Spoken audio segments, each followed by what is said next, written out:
Oh, okay, great. Okay, well, welcome. I'm excited to talk to you guys about this. So let's just start by kind of just talking about where we are right now, the demands, why organs in pigs, and maybe you could update us on the progress that you've made. I know that the last that was in the news was your patient, Mr. Slayman. So let's talk about that. Sure, I'm happy to start. And first, thanks for the invitation to join this panel. It's really an amazing time to be in the field of organ transplantation.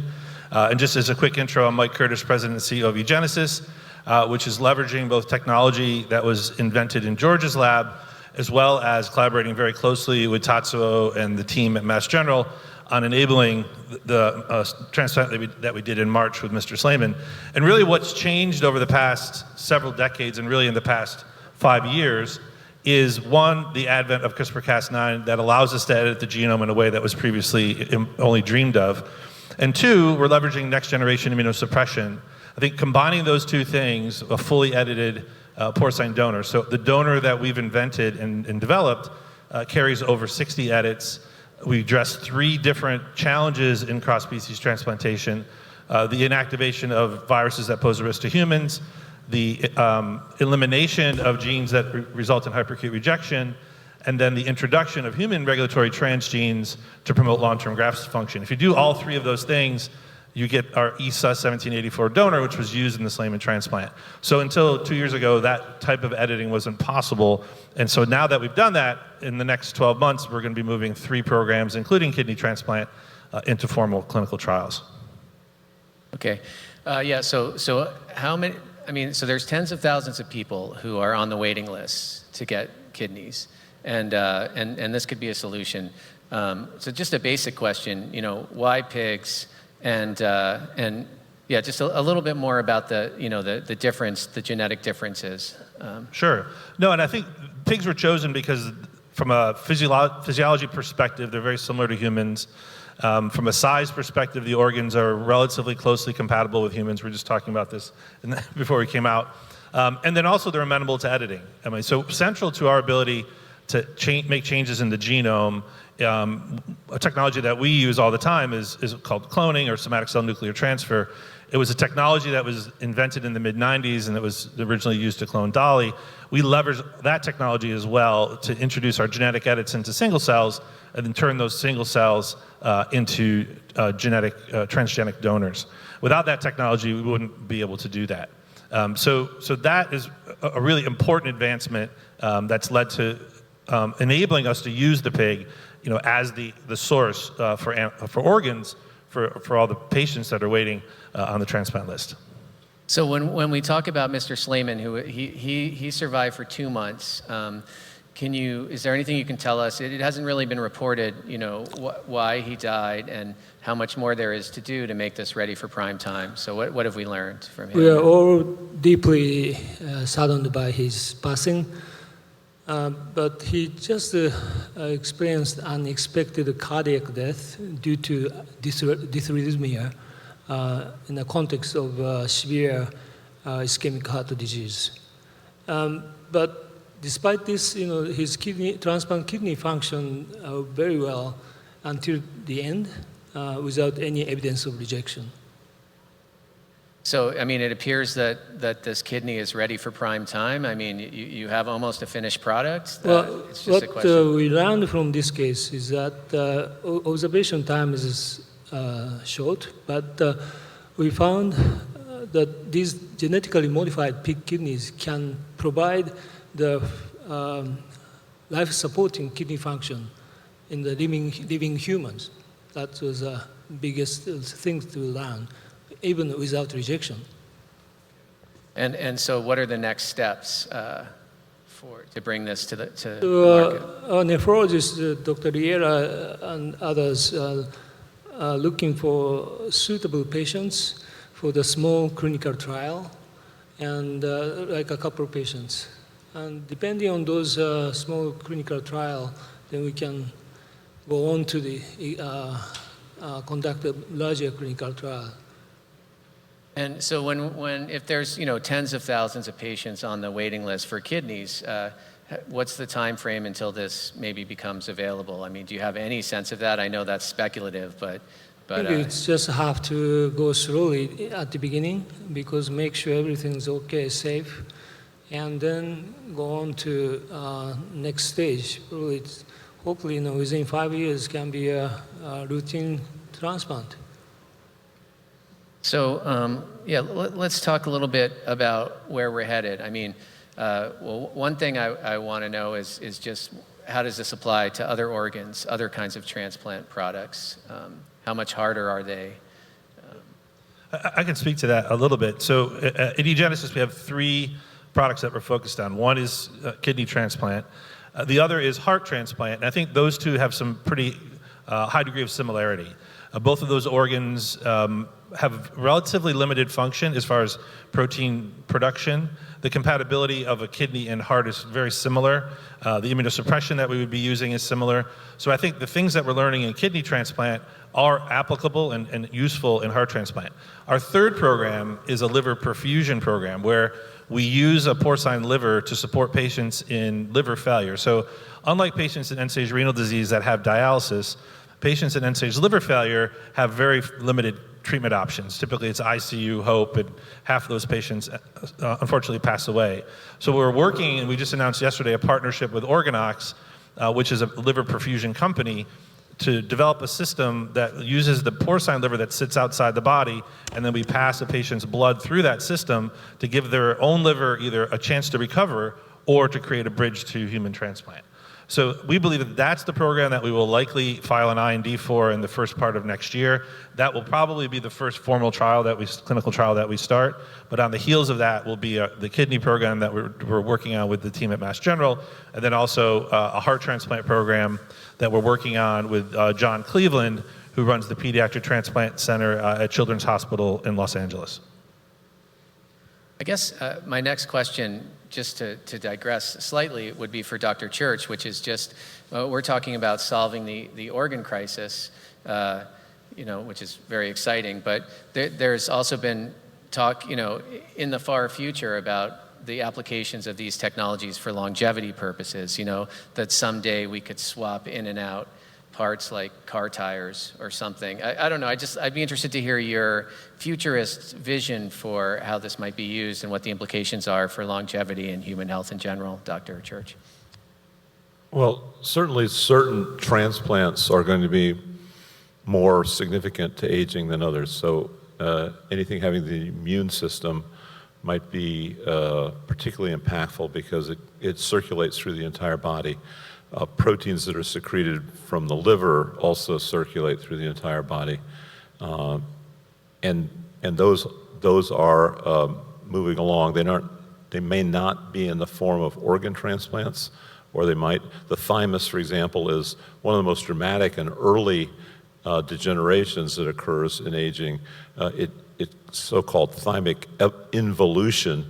It changes dramatically in size, and it's broken up by non-thymic tissue, and that's one of the key organs in youthful immunology. So I think that we want to make these.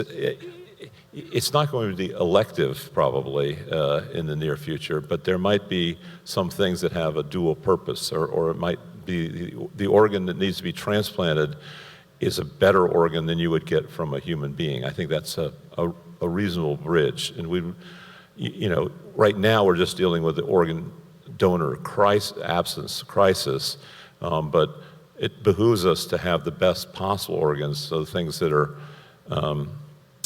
that don't need immunosuppressants, that would be a big deal. If we have organs that are resistant to pathogens. To some extent, pig organs are already resistant to a lot of human-specific pathogens, but maybe you could broaden that even further. And the list goes on of things that you might want to do that would make, just in the process of providing the best possible organs for people in great need, you may open up the door to them being actually better than the ones you were born with. Well, here's a question from the audience. Do you guys think that this might ultimately lead to no longer needing human organ donors? Is that where we're headed? Well, it depends on the organs. I can say kidneys. I'm convinced this will be a clinical reality. One other question I had, I guess, is I mean, you've had to encounter many different technical challenges to get this far. And you've really been pushing the far fringes of science in some ways. So, I mean, and we talked about this on the phone a little bit, but I'd be interesting to hear what kind of lessons you've learned that might have applicability to science in general, you know, in terms of autoimmunity, or anything really, you know, cloning. I mean, I think we studied our organs, and definitely the organs that were used in the donors that were developed for Mr. Slayman's transplant in non-human primates. And for me, my experience is 30 years in drug development. The learnings in non-human primates are relatively translatable into humans. And really the big breakthroughs for us came when we started to see longer term outcomes in monkeys, right? So we get 100-day post-transplant survival. We were thrilled. We do some editing, come back, and all of a sudden we had a year. We just published in Nature last fall where we have over 2 years of kidney function in the monkey. I think without that basic science work and the non-clinical translational work in the animal models, we wouldn't be proposing to do a transplant in Mr. Slayman.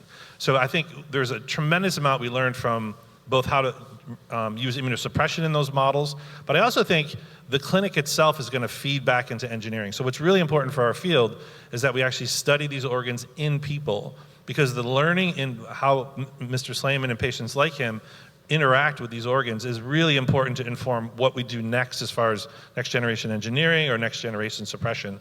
So I think we've exhausted in some ways what we can do in monkeys in non-clinical models, and now we're ready to move into the clinic. There will be a learning curve, certainly. We've seen this in allotransplantation and really all advances in medicine, right, that we learn from patients, and that feeds back into how we generate the next generation of organs. Another question I had is just, I mean, so Mr. Slayman lived, he had 2 extra months, I guess. I mean, can you tell us anything about that? What happened during those 2 months, what it meant to him and his family? So he was discharged about 18 days after transplantation. Then he was followed at the outpatient clinic. Even at the last day, we saw him in the morning of his last day, but there was no sign of a cardiac event. And he also, after seeing us, he went to 2 shopping malls with his partners. Just unpredictable event, unfortunately. But he did fine with as an outpatient. Was he, I mean, he was feeling better, he was feeling much better because he was suffered from the getting dialysis because he doesn't have any vascular access. So he needs to come back to emergency department every 2 weeks to get the vascular access. You know, it's very tough life, but hope to it lasted much longer. We hope to over 3 years, but just for short. But he did great.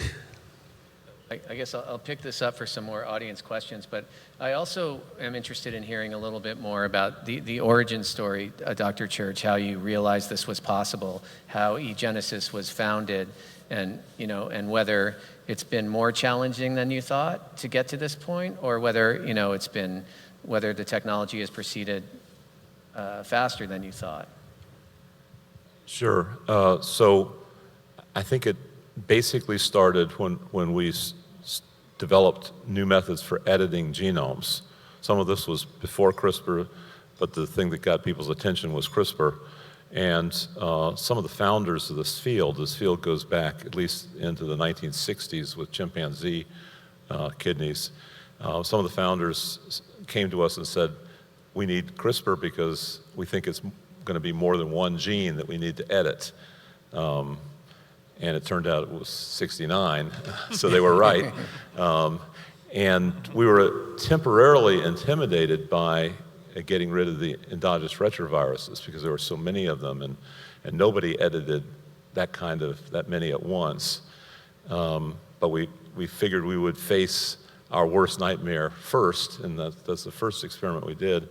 And we were very pleasantly surprised to see that it went as easily, probably more easily than doing one gene, doing dozens of genes. And then now, that's not to say I think most of the really hard work came after we turned it over to eGenesis, because they had to do it in animals and over again and keep refining it, working on the physiology and so forth.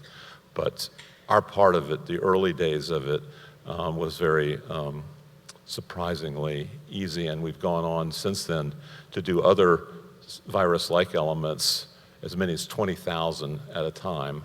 And so that was a real epiphany for us as academics.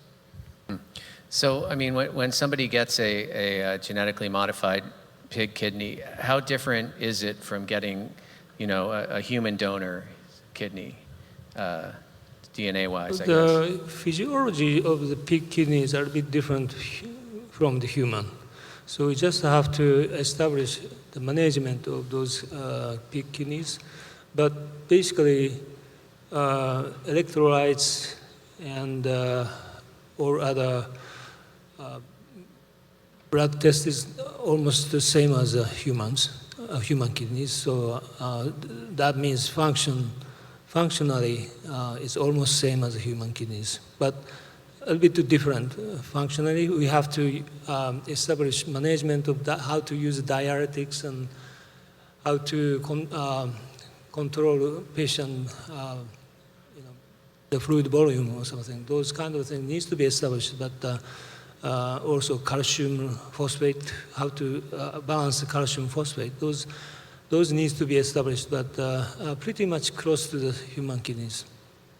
I mean, is the threat of rejection any more extreme? In terms of rejection, we didn't see rejection until the end, because we are now, we need some specific immunosuppressive medication for the xenotransplantation.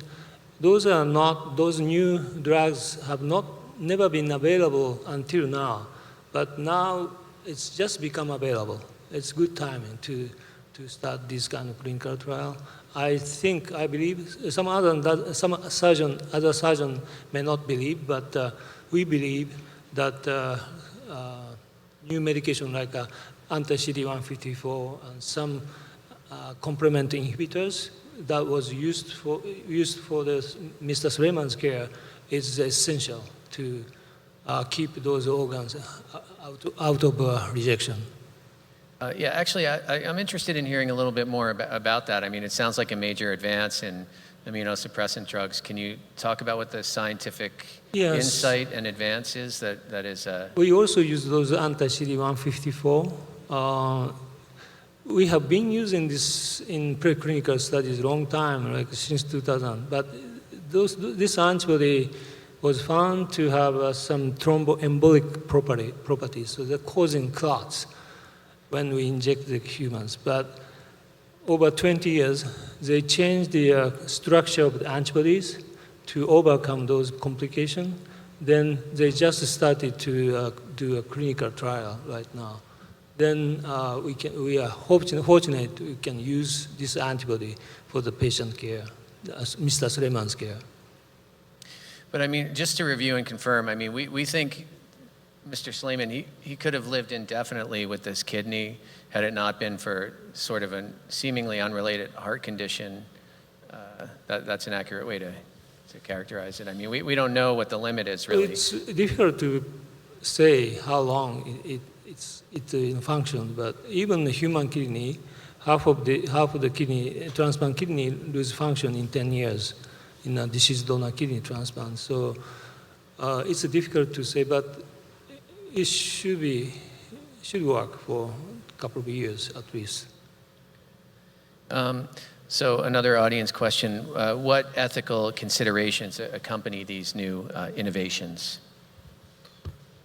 Yeah, so when we think about developing transgenic pigs to treat patients, first and foremost in front of mind is making sure that we're helping patients. And as we show up every day, that's our singular focus, right, is to develop products that can help patients. And I think as long as we stay with that as the sort of central mantra, I think the ethics sort of take care of themselves, right? We have 90,000 patients in the United States on a transplant wait list that are on chronic dialysis. More than 3/4 of those patients will never get a transplant. We're developing a product using pigs, using animals to treat those patients. When you look at the care of the animals, so the engineering of the animals, the long-term care is incredibly high level for lots of reasons. Ethical reasons, is practical reasons, right? So we treat animals at a very high level. Their care is paramount to us, again, for multiple reasons. So I think within the way we think about treating patients and saving human lives, our efforts are, I think, well grounded in ethics. So, and I'm getting, I think we're down to maybe 3 minutes. So if there's other things that we haven't covered that you guys want to talk about. But just to me, I mean, it's pretty remarkable that you've gotten this far, and that, I mean, it sounds like you've tackled most of the obstacles that you're aware of.